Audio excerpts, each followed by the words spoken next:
Evet beyler. Uzungöl'de son durum. Her yer kar altında. Mahsur kaldık burada. Murat Bey. Adolf Hitler.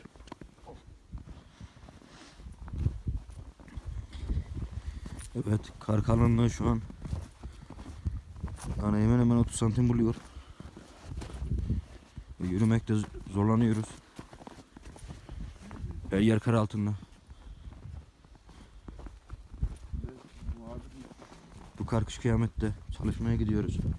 Lanet olsun içimdeki bu iş sevgisine. Senin içindeki bu para sevgisine. Tato. Evet, yolumuz biraz uzun. Ve bakalım insan çıkmış mı buraya? Restoran ne alemde?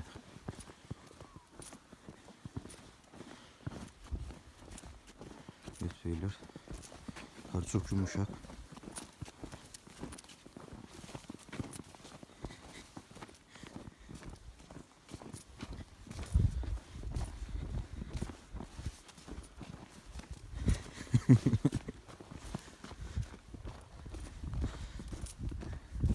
De haydi yoktur size karmar.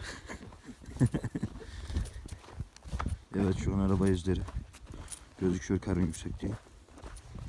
Evet, dağlar, bayırlar. Bütün restoranların çatıları kar altında. Ağaçlar bembeyaz. Görüntü çok güzel. Sizi de bekliyoruz buraya. Tabii inşallah çıkabilirseniz. Ama dikkatli çıkın. Her gün kazalar oluyor. Yavaş yavaş gidin. Evet, şu an rüzgar vurdu. Çok fena soğuk. Kulaklarım dondu. Evet, o restoran arka kısmı gözüktü.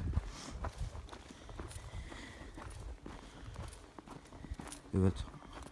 Yavaş gidin diyor. 30 kilometre geçmeyin. Biz de yavaş gidiyoruz. Kar gitgide artıyor. Evet.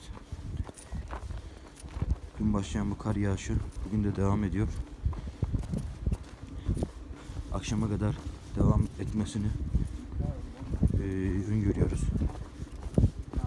Ve devam edecek. Kar bugün bitmez. Evet, restoranımızın üst kısmı. Evet. Evet, Laz Food Cafe restoran. Sobamız yanıyor gibi. Evet, karşıda Kaya Pansiyon. Kılçık köfte balık. Şu an kapalı her yer. Evet, okulumuz da burada. İlkokulumuz. Sonuzadeler orada. Ve göl. Göl donmuş durumda. Ve ada. Evet, son durum. Ben de bugünlük bu kadar. Herkese iyi günler diliyorum.